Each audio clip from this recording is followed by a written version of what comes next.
ठीक है भाई, तो नार्सिसिस्ट की छठी खुसूसियत हम पढ़ रहे हैं और वो है विलिंगनेस टू एक्सप्लॉइट अदर्स। दूसरों का इस्तेहसाल करने की ख्वाहिश होती है उसमें, वो दूसरों को इस्तेमाल करता है, यूज़ करता है। जो नार्सिसिस्ट है, ये कुर्सी ले लो बेटा, ये वाली।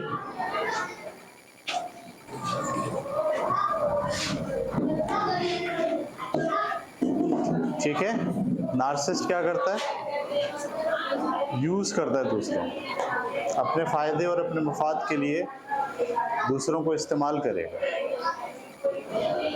ठीक है, और उसको सीढ़ी बनाएगा, ऐसे भी बोले, खुद आगे बढ़ना चाहता है, आगे बढ़ने के लिए दूसरों को सीढ़ी बनाता है, उनके कंधे पे पैर रख के आगे बढ़ता है। सही है, उनको तकलीफ पहुंचा के आगे बढ़ता है। नार्सिसिस्ट की ये ख्वाहिश होती है कि वो दूसरों को एक्सप्लॉइट करे। इसमें एक तो ये बात है कि वो कंटिन्यूसली और कॉन्शियसली और अनकॉन्शियसली दूसरों को इस्तेमाल करता है। ठीक है, और फॉर्मिंग फ्रेंडशिप और relationship with people who boost their self esteem. सिर्फ दोस्त उनको बनाता है जो उसको आगे बढ़ने में मदद दें, यानी दोस्ती उसकी वन साइडेड होती है। ठीक है, यानी दोस्ती उसने इसलिए नहीं की होती कि उसे दोस्ती निभानी है, बल्कि उसने दोस्ती इसलिए की है कि उसे आपकी दोस्ती से फ़ायदा उठाना है। वन साइडेड फ्रेंडशिप करेगा नार्सिसिस्ट, एक्सप्लॉइट करेगा, इस्तेहसाल करेगा। मैं एक कहानी सुनाता हूँ आपको बड़ी अच्छी। ये सेकेंड ईयर की जो इंग्लिश की बुक है, अब पता नहीं है या नहीं है, उसमें ये कहानी है। और ये कहानी जो है वो दो दोस्तों की कहानी है। एक दोस्त अमीर है और एक दोस्त आम सा आदमी है। जो आम सा आदमी है वो क्या है, वो बाग है उसका बहुत बड़ा, उसमें वो फूल लगाता है और जो फूल उगते हैं वो फूल तोड़ता है और तोड़ के बेचता है, उससे इसका गुजर बसर होता है। और जो अमीर आदमी है उसके पास तो बहुत पैसा है, उसकी एक मिल भी है जो आटा पीसती है, चक्की लगाई हुई है उसने बहुत बड़ी, तो लोग आते हैं, आटा पीसता है और आटा पीस के उसको, वो बहुत, उसके पास पैसा है, बहुत दौलत है, दोनों की बड़ी दोस्ती है। ठीक है, तो ये जो अमीर आदमी है उसका नाम है मिलर और जो गरीब आदमी है उसका नाम है हंस। ये दोनों एक दूसरे से दोस्ती का भरम कहते हैं एक दूसरे को, हम दोस्त हैं एक दूसरे को। अच्छा, ये जो दोस्त है अमीर आदमी का, जब ये आता है अपने दोस्त से मिलने के लिए, तो आते अपने साथ एक टोकरी लेकर आता है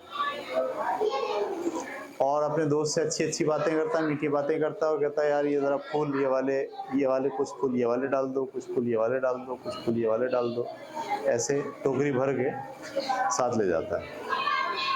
और वो जो दोस्त होता है वो बड़े फ़ख्र से अपने दोस्त की खिदमत करता है अपने फूलों से। लेकिन ये जो अमीर आदमी है वो कभी भी उस दोस्त को अपने यहाँ नहीं बुलाता कि आओ भाई तुम मेरे पास भी मिलने आओ, मेरे साथ बैठो, बातें करो, मेरे ऑफिस में आओ या मेरे घर आओ। बस हमेशा जब भी विजिट करना होगा तो वो जो अमीर है वो किसके पास आएगा, आम आदमी के पास, और उससे फूल वूल बातें करेगा। और दोस्ती की ऐसी ऐसी मिसालें, दोस्त तो जिगरी होते हैं, एक दूसरे का ख्याल रखते हैं, मुझे तुम्हारी दोस्ती पे बहुत फ़ख्र है, तुम्हारे जैसा दोस्त मुझे कभी नहीं मिलेगा, ये वो बातें कर रहा है उसको। और आखिरी में उसको टोकरी देता है और बोलता है इसमें फूल भर दो और ले जाता। और वो जो दोस्त है वो बड़ा पोलाइट होके, बड़ा जज्बाती होके कि भाई ये मेरा दोस्त है, मुझसे मिलने आया, खुद चल के आया इतनी दूर, मेरे घर आया है, इस तरह की सोचें वो। अच्छा, जब सख्त सर्दियाँ पड़ती हैं और फूलों की काश्त रुक जाती, बर्फ़बारी हो रही है उस इलाके में, तो बर्फ़बारी के दौरान क्योंकि फूल नहीं उगते, तो उस वक्त, उस दौरान वो दोस्त नहीं आता कभी मिलने। तो अमीर आदमी का जो बेटा है वो एक दिन उससे पूछता है कि आप सर्दियों में क्यों नहीं जाते हंस से मिलने। तो जवाब में कहता है मैं हंस से मिलने सर्दियों में इसलिए नहीं जाता क्योंकि मैं सर्दियों में जाऊंगा तो उसके पास तो फूल होंगे ही नहीं। अब जब उसके पास फूल नहीं होंगे तो वो आदमी जो हर वक्त मुझे फूल देता है, जब वो फूल नहीं दे पाएगा तो उसको कितना बुरा लगेगा। तो मैं नहीं चाहता कि मेरे दोस्त को मेरी वजह से बुरा लगे, ऑड फील हो, इसलिए मैं उसके पास नहीं जाता। तो बेटा कहता है तो फिर आप उसको अपने पास बुला लिया करें। तो बाप कहता है अपने पास बुलाना तो इससे भी ज़्यादा बुरा लगाना है, क्योंकि सर्दियों में उस पर सख्ती है, तकलीफ़ है, मुशक्क़त है, भूख है। जब वो उठ के आएगा हमारे पास, तो हमारे पास जब वो देखेगा कि कमरे में गर्मी है, आग जल रही है, हम अच्छा खाना खा रहे हैं, हम शरबत पी रहे हैं, हम खूब मज़े कर रहे हैं, तो जब वो एक आदमी जब मुझे इस तरह से हालात में देखेगा तो उसको क्या महसूस होगा? अच्छा महसूस होगा या उसको कमतरी का एहसास होगा? तो मैं नहीं चाहता कि मेरे दोस्त को मेरी वजह से कमतरी का एहसास हो। देख रहे हैं आप दलाइल, देख रहे हैं दलाइल, दोस्ती।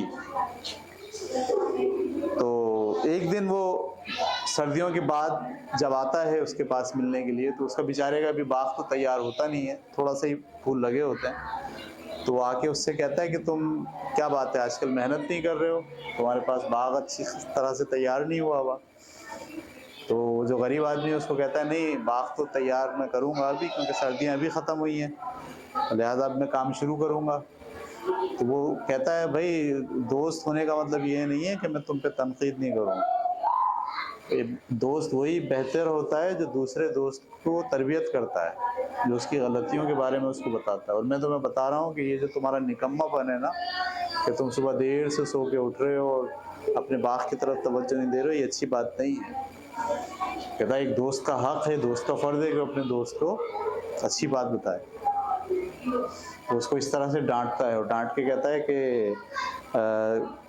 एक काम करो, मेरे पास ना एक ट्राली है, ट्राली थोड़ी सी टूटी फूटी है, तुम मेरे पास आओ, वो ट्राली मैं तुम्हें दे देता हूँ, उससे तुम्हें काम करने में क्या हो जाएगी, आसानी हो जाएगी। वो जो अब गरीब दोस्त होता बड़ा शुक्रिया अदा करता है, कहता है वाह ज़बरदस्त, तो आप ट्राली अगर मुझे दे दोगे तो मुझे रोज़ाना जो मट्टी लानी है, डालनी है, खेत को सही करना, उसमें क्या हो जाएगी, आसानी हो जाएगी। तो उससे वो ट्राली का वादा करके चला जाता है। अभी उसने ट्राली दी नहीं होती है, सिर्फ क्या किया होता है, वादा किया होता है। और वादे के फ़ौरन बाद अभी वो जा रहा होता है कि एक बड़ा सा तख्ता देखता है पड़ा हुआ, उसी के बाग में तख्ता देखता बड़ा सा पड़ा हुआ। फ़ौरन रुक के कहता है कि क्योंकि मैं तुम्हें ट्राली देने वाला हूँ, मैं तुम्हारे काम आ रहा हूँ, लिहाजा ज़रूरत है कि तुम भी मेरे काम आओ। ये जो तख्ता पड़ा हुआ है ना, ये तख्ता, मेरे जो छत है वो डैमेज हो गई है जानवरों की, तो ये तख्ता वहाँ मैं लगा सकता हूँ, ये तख्ता तुम मुझे दे दो। वो कहता हाँ खुशी से आप ले जाएं, मेरे तो किसी काम का नहीं है।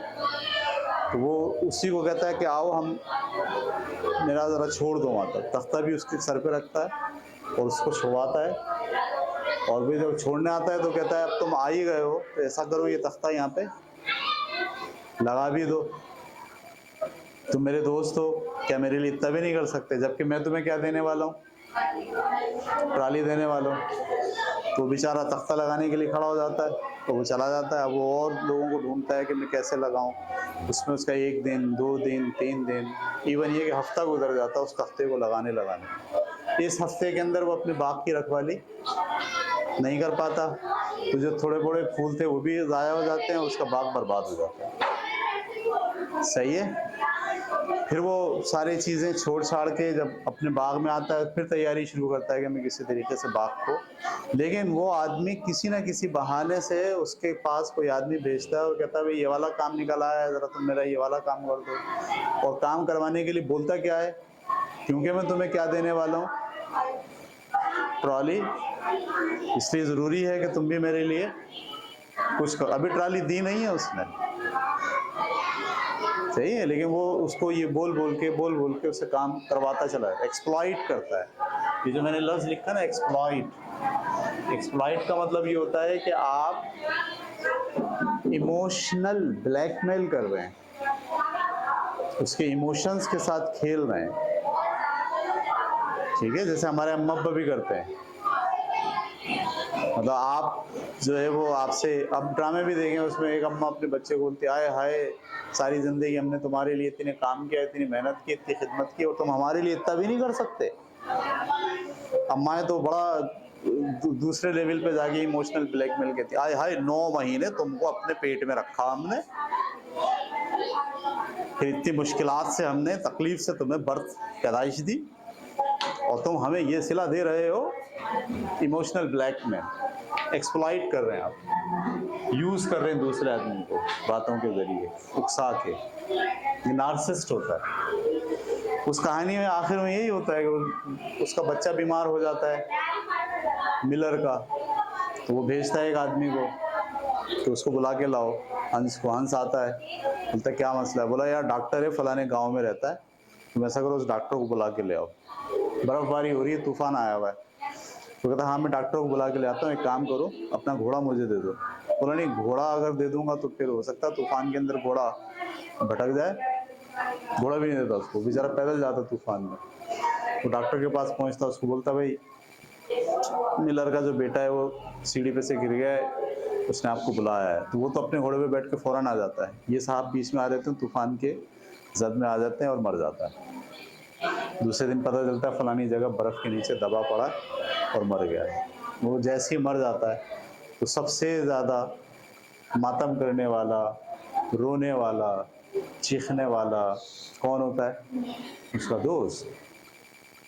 हाय मेरा दोस्त मर गया, हाय मेरा दोस्त मेरे लिए ये था, मैं तो उसको अपना ट्राली भी देने वाला था, अफसोस कि वो मर गया। और जब जनाजा जा रहा है तो सबसे आगे रोते हुए और मातम करते हुए वो आगे आगे चल रहा है।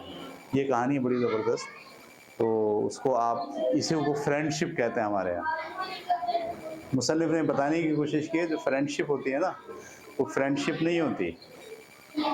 तो दरअसल क्या होता है, वो खुदगर्जी होती है। हर आदमी दूसरे को एक्सप्लॉइट कर रहा होता है, उसे इस्तेमाल कर रहा होता है। जब तक आप उसके लिए इस्तेमाल हो रहे होते हैं आपकी दोस्ती चलती है, जब आप उसके लिए इस्तेमाल होना बंद हो जाते हैं आपकी दोस्ती ख़त्म हो जाती है। जब तक आप उसकी सुनते रहते हैं वो आपका दोस्त रहता है नार्सिसिस्ट। जब आप अपनी सुनाना शुरू करते हैं तो वो आपकी नहीं सुनता, अपनी सुनाएगा।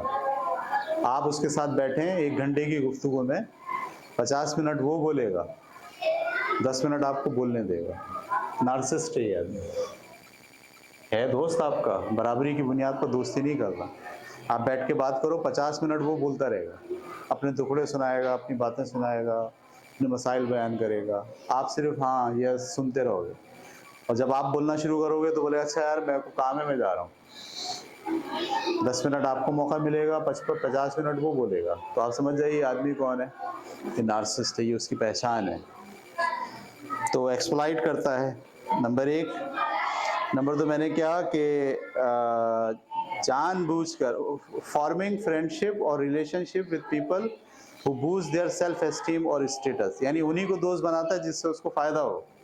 Deliberately taking advantage of others for selfish reason, यानी खुदगर्जी की बुनियाद पर दूसरों से फ़ायदा उठाता है।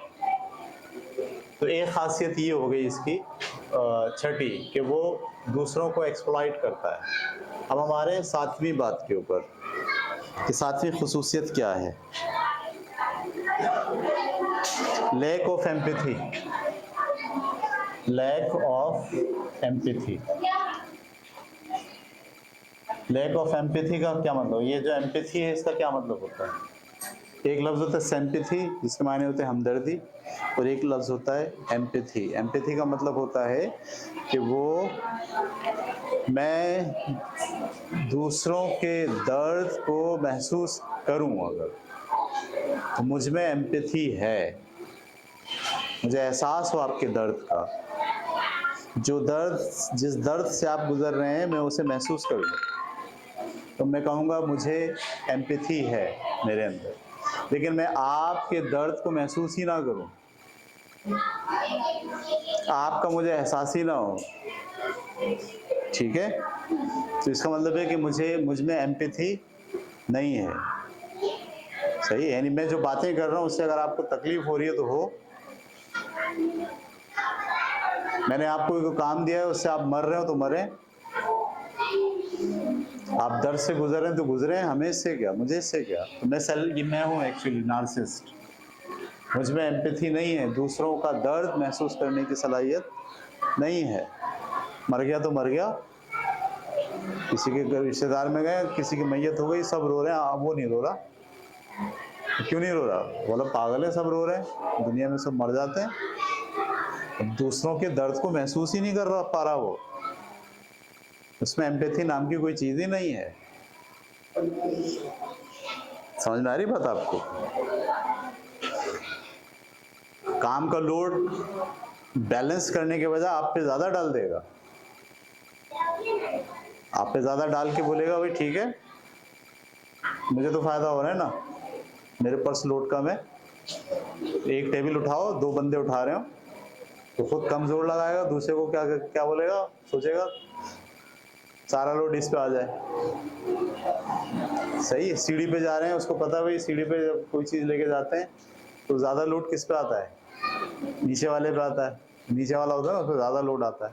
तो हमेशा उठाते हुए क्या करेगा, ऊपर खुद रहेगा, नीचे दूसरे को रखेगा। क्यों? दर्द महसूस नहीं करता, दूसरों का एहसास नहीं होता, उसमें एम्पैथी नहीं होती। हम कहते हैं बेदर्द है, बेहिस है, यानी हमारी तकलीफ का पता ही नहीं है इसको, हम कितनी तकलीफ में। जो नार्सिसिस्ट होगा उसे दूसरे की तकलीफ का एहसास बिल्कुल भी नहीं है, वो खुद को दूसरों की जगह रख के नहीं देख सकता। एम्पैथी की बेहतरीन मिसाल ये है कि दूसरों के जूते में अपना पैर डाल के देखिए, तब आपको पता चलेगा कि उसको जूता कैसे काट रहा था। यानी उसको जो जूता काटने का दर्द हो रहा है, आपको वो दर्द कब होगा, जब आप उसके जूते में अपना पैर डाल के चल के देखेंगे, तो आपको आइडिया होगा नहीं यार ये तो बड़ी मुश्किल हालात में है। तो जो नार्सिसिस्ट होता है उसके अंदर लैक ऑफ एम्पैथी होती है, एम्पैथी नाम की कोई चीज नहीं होती। आठवीं बात, 7वीं बात के अंदर हम और अगर बात करें तो saying things that might hurt others, ऐसे जुमले बोलेगा जिससे दूसरों को हर्ट हो। सही है, हटाएगा, दूसरों की तजलील करेगा। मैं इसी के अंदर हूँ, उसे ये महसूस नहीं हो रहा कि दूसरों को कितनी तकलीफ हो रही है। ये मेरे साथ भी हो चुका है एक वाक़या ऐसे, पता है आपको ये बात? मैं आपको बताता हूँ मेरे साथ क्या हुआ, छोटी सी कहानी है, सुना देता हूँ अभी। मैंने जब इंटर किया तो मैं बहुत पढ़ा लिखा नहीं था, बहुत मुझे ना इंग्लिश आती थी, ना उर्दू, ना मैथ सही से आता था, लेकिन मैंने इंटर कर लिया था किसी न किसी तरह से। उसके बाद मैं चला गया लाइब्रेरी, ग्रेजुएशन में दाखिला मैंने ले लिया, और बहुत मुश्किल से, वो भी डांट टपट, अब्बा ने भी डांटा, बड़े भाई ने भी डांटा कि भाई तुम्हें ग्रेजुएशन करना। मैं असल में भाग गया था इंटर करके, छोड़ दी थी मैंने पढ़ाई और जाके कंपनी में काम कर रहा था। 600 रुपये मेरी तनख्वाह थी, मज़े आ रहे थे बहुत। लेकिन वो बड़े भाई ने कहा नहीं भाई तुम्हें तो पढ़ना है, अब्बा ने कहा नहीं आगे पढ़ना है तुम्हें। मैंने बोला भाई ये पढ़ाई वढ़ाई मेरे बस की बात नहीं है। जैसे हमारा ये है ना समीर, बस ऐसे ही समझ लें आप कि ये जो XYZ लिखे हुए आते हैं मैथ में, ये मेरे बस में नहीं है, केमिस्ट्री मेरी समझ में नहीं आती, और ये वो पढ़ाई मेरी ख़त्म, अब मैं जॉब करूँगा। लेकिन उन्होंने ज़बरदस्ती मेरा फॉर्म भर के कॉलेज में दाखिला दिला दिया, और मैं बड़ा झगड़ा हुआ एक दिन कि भाई मैं नहीं पढ़ना चाहता। वो कह रहे नहीं तुम पढ़ोगे, मैंने बोला नहीं पढ़ूँगा। ऐसे झगड़ा हुआ, लड़ाई हो गई, अब्बा ने मारा, फिर मैं फंस गया बुरी तरीके से। मैंने बोला भाई मैं, जब मेरा दिल नहीं है पढ़ने, शाहिद भाई ने फिर एक बड़ी अच्छी बात बोली, कहने लगे तुम्हारा दिल नहीं चाहता पढ़ने? बोला नहीं। बोला मैं तुम्हें बताता हूँ क्या करना है। बोला बताओ। बोला तुम एक काम करो, सुबह लाइब्रेरी चले जाया करो, 5 नंबर की लाइब्रेरी, सुबह खुलती थी वो, शाम तक खुली रहती है 6 बजे तक, तो लंच साथ ले जाओ, वहाँ सुबह से लेकर शाम तक वहाँ बैठो, किताबें पढ़ो। मैंने बोला ये काम अच्छा है, ये करूँगा, कॉलेज नहीं जाओ क्योंकि वो क्या है, वो टाइम ज़ाया हो रहा है। तो ये मैं कह के मैं पहुँच गया कहाँ पर, लाइब्रेरी। अब लाइब्रेरी के अंदर सुबह आप 9 बजे दाखिल हो, 8:30-9 बजे, और शाम तक आपको वहीं बैठना है। पहले मैंने पढ़ना शुरू किए कहानियाँ, डाइजेस्ट, सस्पेंस डाइजेस्ट, रूहानी डाइजेस्ट, ख़वातीन डाइजेस्ट, पाकीज़ा, शुआ, औरतों के बारे में मेरे को बहुत, हर लड़के को जो है ना होता है वो ख़वातीन क्या सोचती हैं इस उम्र में। मैं पढ़ता था ख़वातीन डाइजेस्ट। अब सुबह से लेके शाम तक आप पढ़ रहे हैं तो 4-5 दिन में एक डाइजेस्ट ख़त्म, 4-5 दिन में एक डाइजेस्ट ख़त्म, 4-5 दिन में एक डाइजेस्ट ख़त्म। तो जितने डाइजेस्ट आते थे सब पढ़ लिएगा 5-6 दिन में। फिर सस्पेंस पढ़ने शुरू की। तो ये जो कहानी पढ़ते हैं ना उसमें बैठकर पढ़ने का आइडिया हो जाता है और लफ्ज़ आपके पास बहुत हो जाते हैं, अल्फाज, जुमले, बोलचाल, बातचीत। फिर मैंने नफ्सियात पढ़ना शुरू की, फिर मैंने हिस्ट्री पढ़ी, फिर मैंने इस्लाम को पढ़ा। फिर 2 साल बैठा रहा लगभग। इम्तिहान नहीं दिया मैंने अपने ग्रेजुएशन का, सिर्फ मैंने किताबें पढ़ी और डिटेल। तो जब आदमी किताबें पढ़ता है, नॉलेज उसके बाद बहुत हो जाती है ना, तो उसके अंदर एक खामी पैदा हो जाती है। वो खामी ये कि वो बातचीत में माहिर हो जाता है। बातचीत में क्या हो जाता है? तो मैं भी हो गया बातचीत में माहिर, ऐसा माहिर कि दिन को रात कर दूं, दलाइल दे के, और रात को दिन कर दूं। कोई अगर बोले नमाज पढ़ना अच्छी बात है तो मैं साबित कर दूं अच्छी बात नहीं है। और अगर कोई बोले नमाज पढ़ना बुरी बात है तो मैं साबित कर दूं कि अच्छी बात है। कोई बोले झूठ बोलना ठीक होता है तो मैं साबित क्या कर दूंगा? गलत होता है। कोई अगर बोले झूठ बोलना बुरी बात है तो मैं बैठ के साबित करूंगा नहीं, सही बात है, झूठ तो बोलना चाहिए, झूठ तो बोलना ज़रूरी होता है ज़िंदगी में। तो ये मेरे अंदर क्वालिटी पैदा हो गई कि मैं हर चीज़ के अंदर जो है ना अपनी बात पावरफुल तरीके से दलाइल के साथ, वो दलाइल मेरे पास तारीख़, इंसान, नफ्सियात, मुताल्ला, कहानियाँ, इतने मैंने नावल पढ़े। लगभग मैंने डायरी बनाई हुई थी, इसमें हर किताब का नाम लिखता था, कौन से नावल पढ़ी। मतलब सैकड़ों नावल मैंने पढ़ लिए, इतना मुताल्ला हो गया मेरा। और मुताल्ले की जो लिमिट हो गई वो तकरीबन 18 घंटे हो गई कि मैं 18 घंटे तक मुसलसल पढ़ सकता था। सिर्फ 8 घंटे सोने के छोड़ दें, बाकी सारा टाइम पढ़ना, किताब के साथ अटैचमेंट। लेकिन इसमें खामी क्या पैदा हो गई कि मुझे दूसरों को ज़ेर करने की, दूसरों को हराने की आदत मेरे अंदर डेवलप हो गई। जो आदमी मुझसे बात करेगा मैं उसे हरा, अब्बा को हरा दिया, अम्मा को हरा दिया, भाइयों को हरा दिया। जो बात करें धनाधन दलाइल, सब लोग मुझसे खौफ खाने लगे। क्या हो गया इसको, भाई इससे बात करना ही मुश्किल है। सही। तो नतीजा ये निकला कि आहिस्ता आहिस्ता लोग मुझसे दूर होना शुरू हो गए। फैमिली मेम्बर्स दूर हुए, दोस्त दूर हुए। बोला यार ये सुनता ही नहीं किसी की, अपनी चलाता हर बात में, नार्सिसिस्ट बन गया मैं। सही है। और यही काम मेरा क्लासरूम में भी पढ़ाता था, टीचर था उस ज़माने में भी।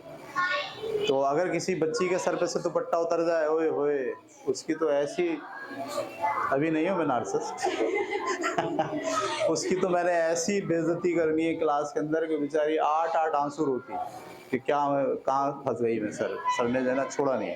और हर लड़के को, हर लड़की की तजलील। तो मेरी क्लास में 2 स्टूडेंट थे, उन्होंने एक दिन जो है ना तंग आके झगड़ा किया मेरे साथ। कहने लगे सर एक काम करें, कोई एक दिन मुकर्रर करें, पूरे कोचिंग सेंटर के सारे बच्चों को बुलाएं, मौजू आप चुनें, बहस करेंगे आपके साथ, चैलेंज है आपको, चलें। हमने मौजू मुंतखब किया, झूठ बोलना सही है, झूठ बोलना गलत है। मैं खड़ा हुआ था, झूठ बोलना सही, सच बोलना चाहिए, झूठ नहीं बोलना चाहिए। वो खड़े हुए थे कि सच नहीं बोलना चाहिए, झूठ बोलना चाहिए। हमने दिन मुकर्रर किया, दिन में हम बैठे और बैठकर हमने बहस शुरू की। 2-2.5 घंटे बहस हुई और उस 2-2.5 घंटे में उन 2 लड़कों ने मुझे चित कर दिया और ये साबित कर दिया कि झूठ बोलना दुरुस्त है। ऐसे ऐसे दलाइल निकाल के लाए, पता नहीं कहाँ से। सही है। मैं जो बात करूं बोले नहीं ऐसा थोड़ी, इसको ऐसे नहीं ऐसे देखें आप, देखें झूठ बोलना बनता है। बोला हाँ बनता है। बोला हम तो यही तो हम कह रहे हैं।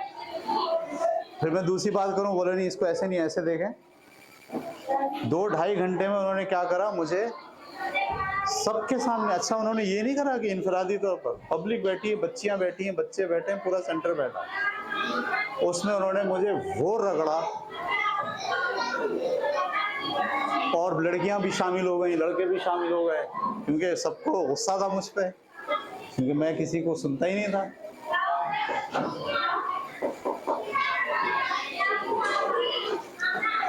तो मैं ना ऐसे कांप रहा था, मेरे हाथ पैर सब, मतलब हार मेरी ऐसी हो गई थी कि मेरे पास ऑप्शन नहीं था, मैं जाऊं कैसे, छुटकारा कैसे पाऊं इन सब, जलील भी हो रहा हूँ, बच्चे जलील भी कर रहे हैं मुझे बातों में।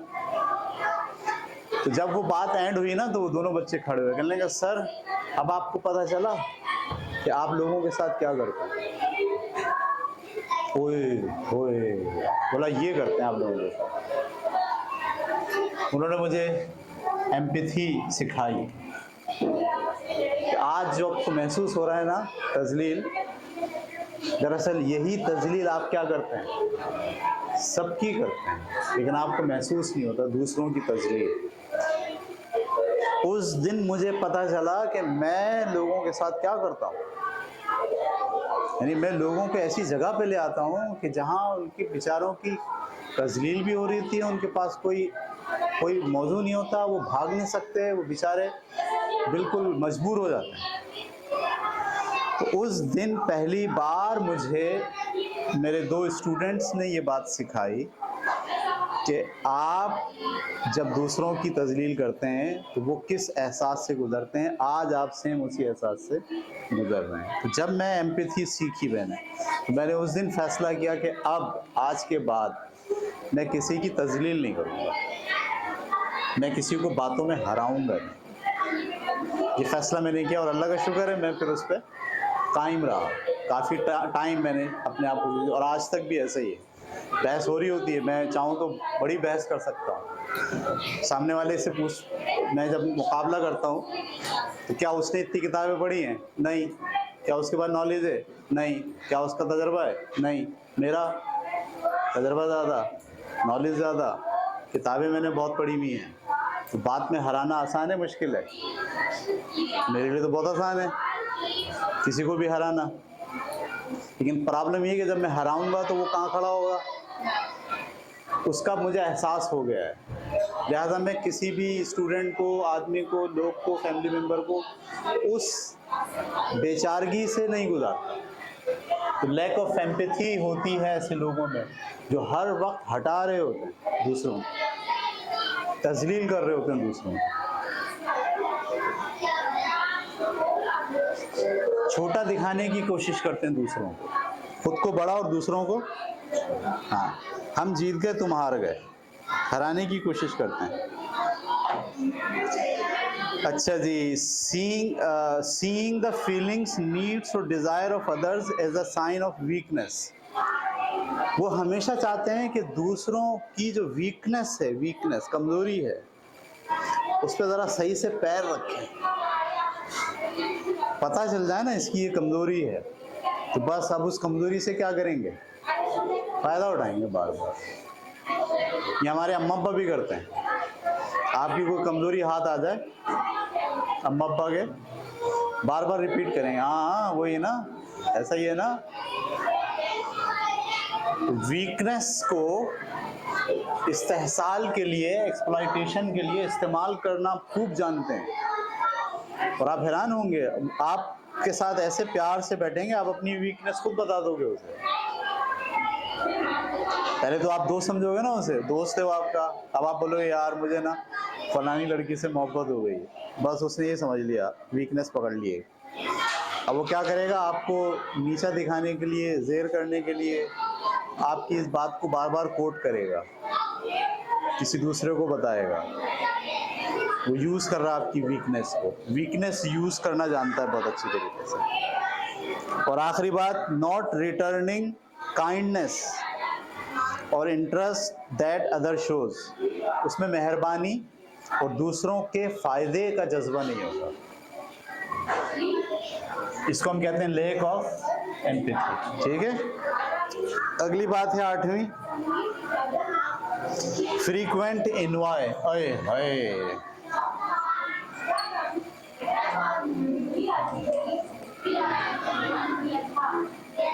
इन्वे कहते हैं जेलिसी को, हसद। इसमें जेलिसी और हसद बहुत होती है।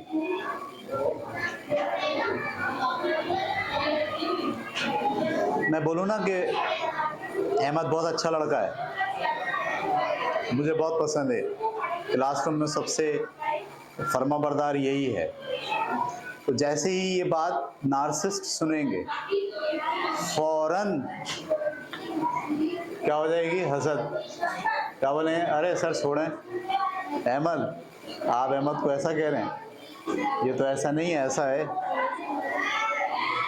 चार बुराइयां अहमद की बयान कर देंगे, वाक़यात सुना देंगे, फलानी जगह अहमद ने ऐसा किया था, फलानी जगह ऐसा किया था। आप क्या समझते हैं अहमद ऐसा है, आप गलत समझते हैं।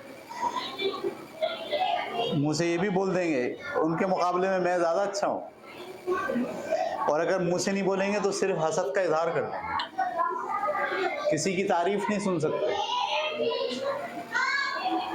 किसी की तारीफ। मैंने एक मिसाल ये भी दी थी ना आपको, मेरे साथ भी ये हुआ है कि मैंने अपने दोस्त से कहा कि भाई मुझे फलानी लड़की पसंद है, मैंने उसको प्रपोज कर दिया और उसने हाँ बोल दी है, तो उसको सुनने वाले को इतना गुस्सा आ गया,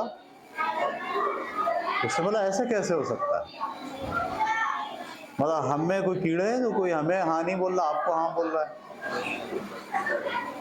नार्सिसिस्ट,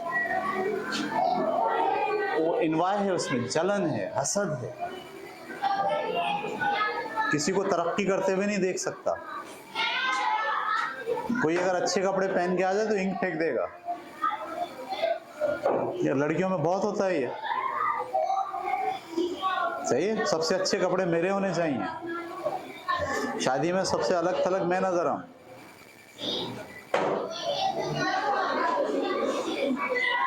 और कोई बहुत अच्छा दिख रहा हो तो तारीफ तो कभी नहीं करेंगे, बोलेंगे तुम्हारे चेहरे पे ये रंग नहीं खिल रहा, ऐसे ही बोल देंगे। ये वाला जो कलर है ना, ये तुम्हारे चेहरे के स्किन कलर के साथ मैच नहीं कर रहा का क्या मतलब है, आपको अंदर से हसद हो रही है, जलन हो रही है। नार्सिसिस्ट जो है वो हसद का शिकार होता है, तारीफ नहीं सुन सकता, ना करता है ना सुनता है किसी, अपने मुकाबले में किसी दूसरे को अच्छा देख ही नहीं सकता। ये 8वीं बात हमने स्टडी की।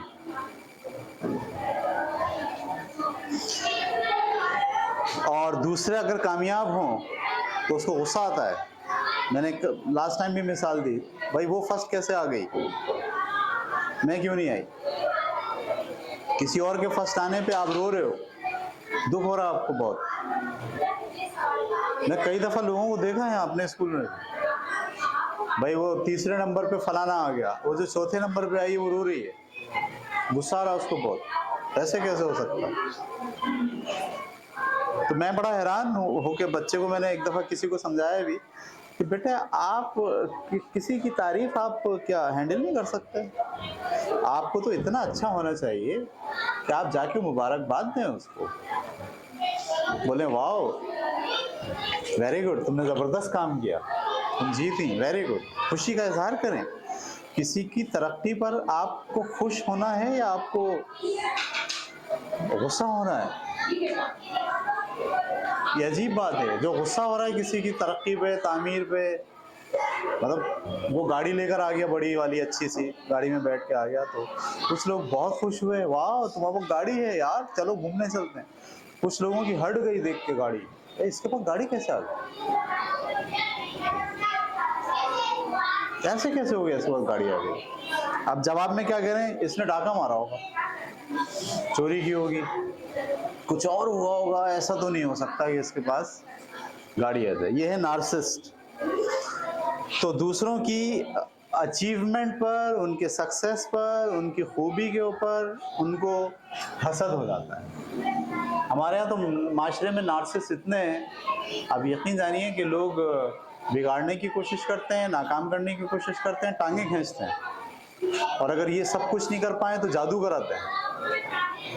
जादू टोना कराते हैं भाई। वो जो खानदान तरक्की कर रहा है वो कैसे कर रहा है?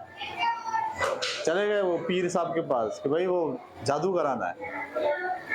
इतना हसद होता है कि नार्सिसिस्ट जो है वो बर्दाश्त नहीं कर सकता। उसके बाद नवी बात और आखिरी बात, एरोगेंस। एरोगेंस का मतलब उसमें गुरूर होता है, वो अपने मुकाबले में सबको नीच समझता है, तकब्बुर होता है, खुद को बढ़तर और दूसरों को कमतर समझता है। न सिर्फ समझता है, एहसास करता है, साथ नहीं बिठाएगा अपने। सही है। अगर मैं मिसाल देता हूँ आपको एरोगेंस की, बड़ी बेहतरीन मिसाल। मतलब हम सब चाय का कप पी रहे हैं ना, अभी चाय आई थी, हमने कप लिया, जिसमें एरोगेंस होगा पता है क्या बोला? मेरा कप ये नहीं होगा, अलग होगा।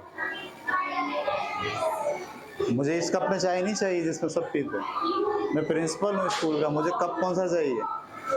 मैं अलग से कोई कप खरीद के लाऊंगा, जबरदस्त वाला, वो होगा अलग, वो आएगा जब तो मैं उसमें चाय पीऊँ।